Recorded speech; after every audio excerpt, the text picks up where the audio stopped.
coffee.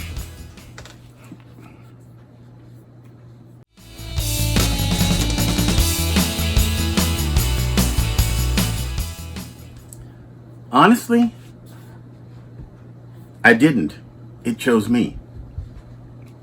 I mean, ever since I was a kid, there were two things I always enjoyed, I really loved, and that was science and music. Now, I never thought I was going to be a scientist. And honestly, I never thought I was going to be a musician. But in a sense, I ended up being both. Because I love the craft and I love knowledge. You know, I found out, oh, thanks, coffee. One of the things that I found out over the years is that it's not what you think. It's what people think that you think, if that makes any sense. I'm a keyboard player, and I would look at all the videos on MTV when MTV was MTV, and I thought, man, that's the way to do it. You know, I would go out, seek out other musicians, and I go, let's go. I'm ready. And I've been told by a lot of people that learn everything. When you learn everything, then you can do everything and have fun doing it. Well, I have fun learning, so I said, well, let's apply some of this knowledge that I know. In the process of doing that, believe it or not, some people would get intimidated by that. And my way of thinking is this: there will be people who will hate you because you have knowledge, even when you think you are not worthy, not even close to being worthy of this jealousy. There's no way in the world that I ever thought that I was anything but a struggling keyboard player. That's it. I want to learn from this guy. Man, I like what this guy does. I want to learn from him. I want to learn from him. And I would learn. And I would pick up tips from this guy, pick up tips from this girl, pick up tips from all these different people, and store them away. Okay? And say, I learned it from Joe. I learned this from Jim. You know? And then you run across other musicians who would be angry because you know how to do this and they don't. And the thing is, you have to remember, anybody who's good at something today had to learn how to do it.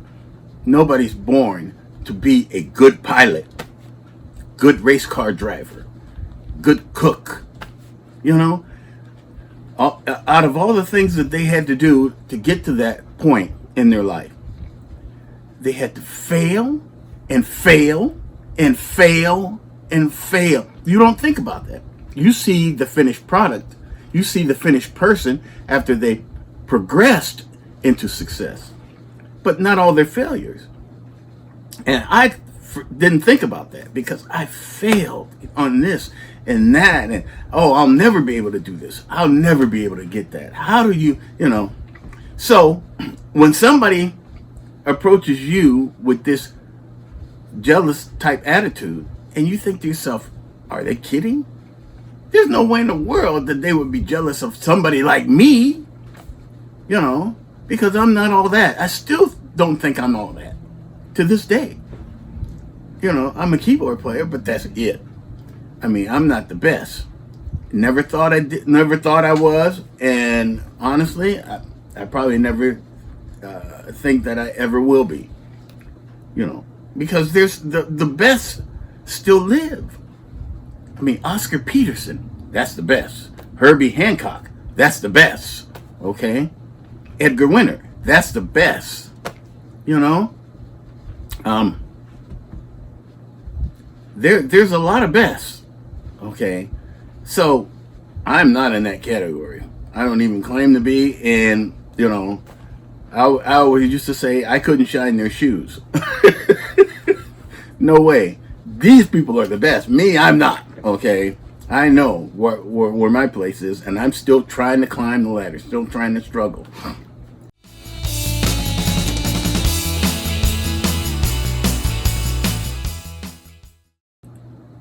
I've never been the type of person to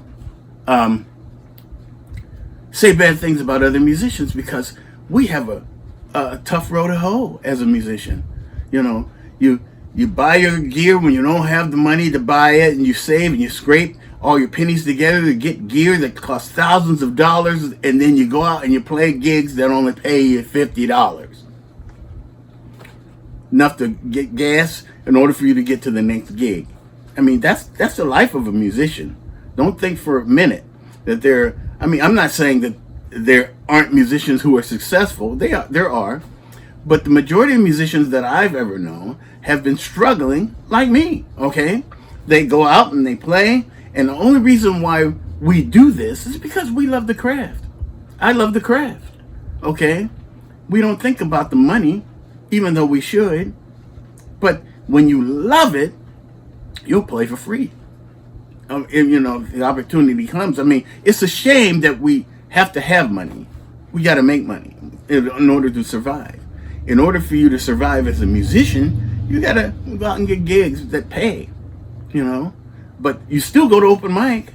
You still go to benefits. Why? Because those are the most fun. There's no pressure, all right? That's what we love doing. We love to play. No matter who it's with, no matter where it is. And they always say that music is a universal language. This is true. You can go any state, any country, any place on earth, even if you don't know the language, and you can pick up an instrument and play music with these people, no matter where they're from. It is truly a universal language. That's why I love it.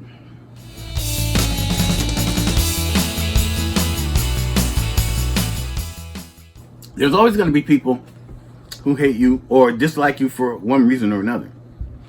One of the things that I don't like, and I know there's a lot of people that go through it, are rumors. The majority of the people that know me, I mean, I can count on one hand all the people who truly know me.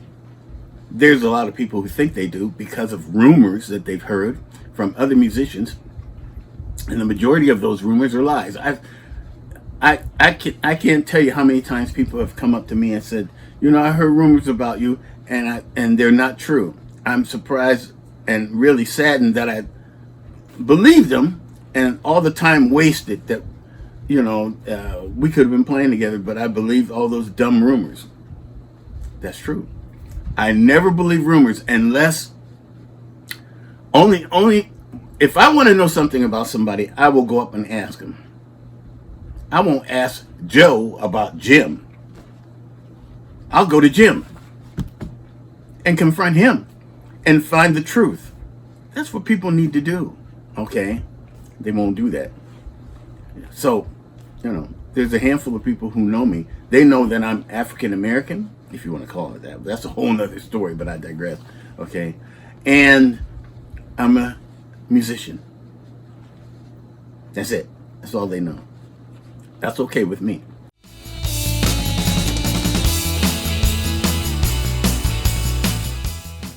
LUCI is a fluke. LUCI was an idea.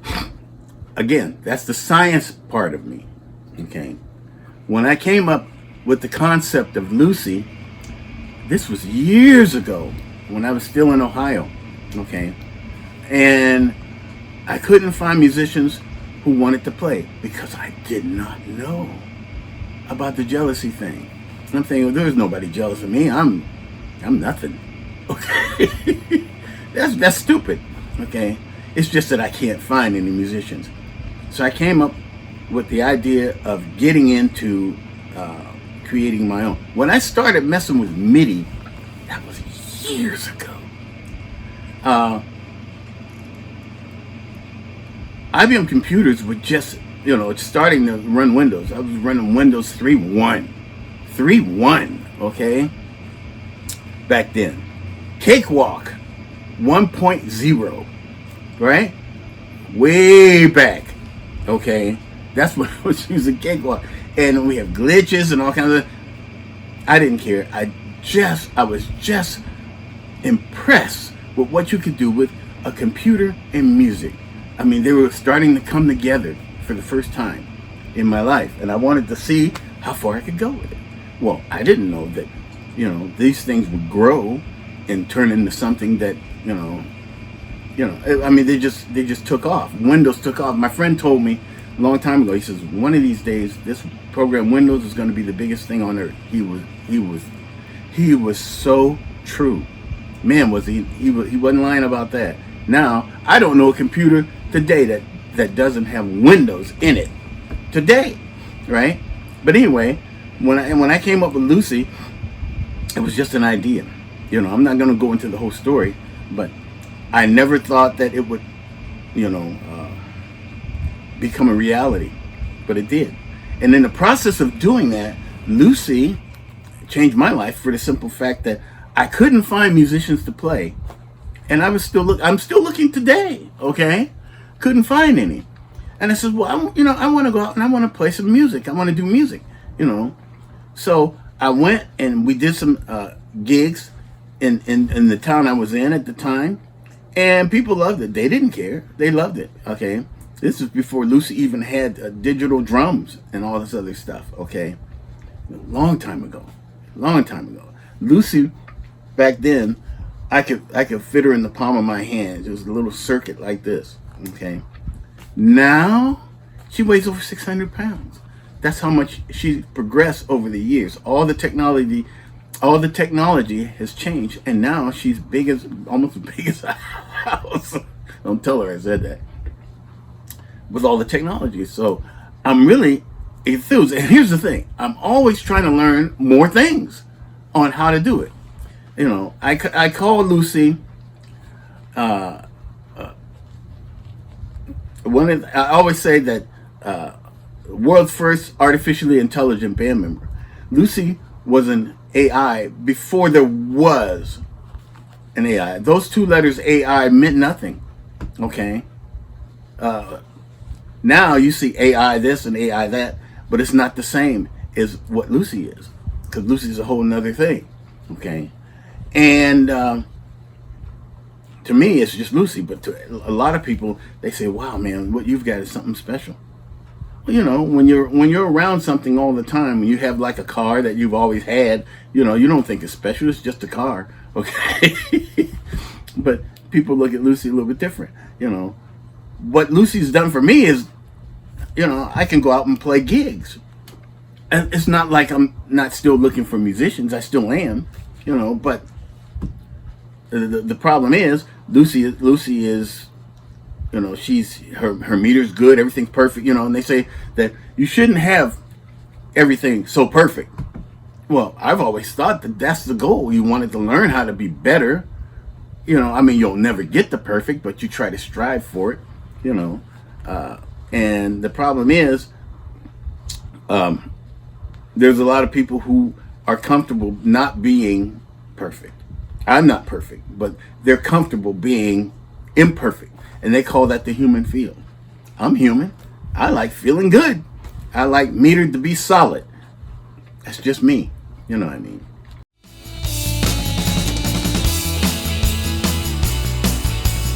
Well, one of the things that I say when you're a young musician is to go out and play. Go out and sing. Go out and do this.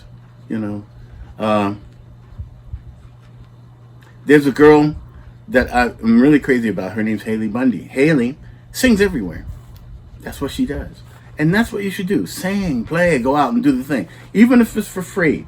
Because eventually you'll run in, somebody will see you and you'll get noticed. And maybe you'll run into or they'll find you as far as like gigs, and then you'll make your money. But it takes time and dedication. And it's hard, okay? A lot of people say hard work. But hard work is hard. Sometimes it's not fun. It's hard, and you have to persevere, and you have to stay with it, and you have to have passion. If you don't have passion, you'll quit. You'll give up. And I think that's another thing. I have passion for the craft. I love music. The bottom line is, no matter what people say, there will always be people who put you down. There will always be people who hate you for one reason or another. There will always be people who pretend to be in your corner, but in the process, stabbing you in the back every time they get a chance because they're jealous of you for one reason or another.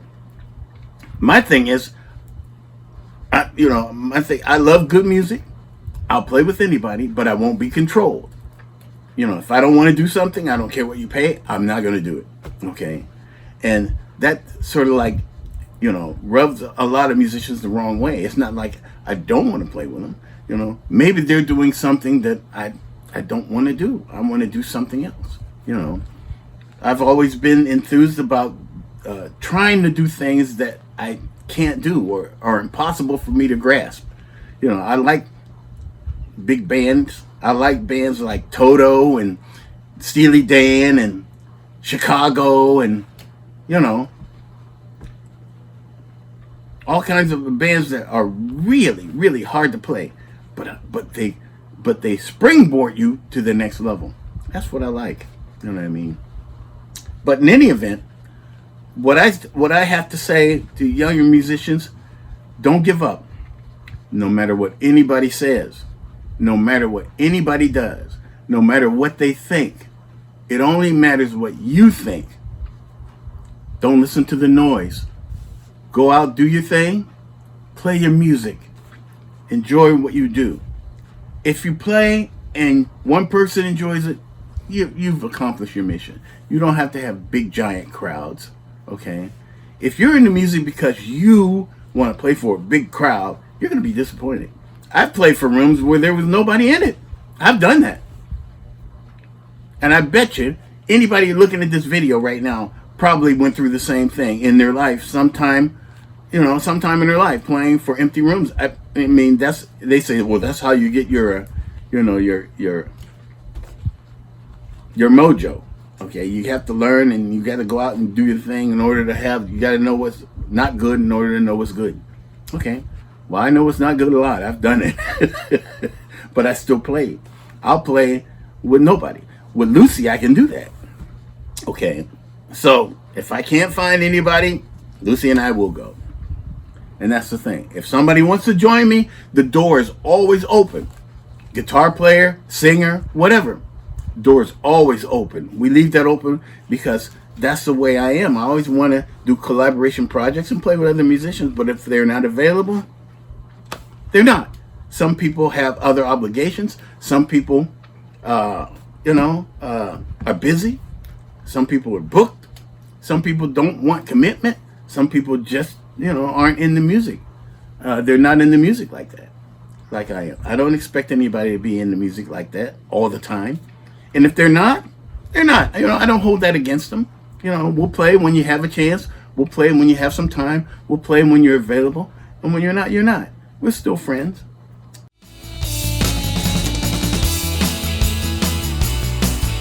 There are people who hold grudges for years and years. I can't do that. Because when you hold a grudge like that, you carry that pain with you, and that shows in your performance. People can tell. One thing you never ever do is think that your audience is stupid. They're not. Your audience is not stupid. When you start thinking that, that'll come back and bite you in the ass. Never fails. Don't think your audience is stupid. They're not. They're there to see you or whatever. They're there to enjoy themselves. Whatever reason they're there. They're there. Play for them. Because they could be at home watching TV or whatever.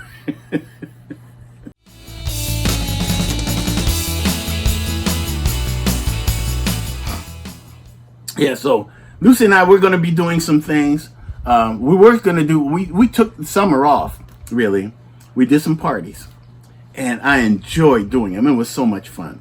And we're going to be showing you, matter of fact, my good friend Jim Anderson has a video of LUCI and I when we were in Grand Island, New York. So he's going to be showing some of that. I'll have some of that posted on my site.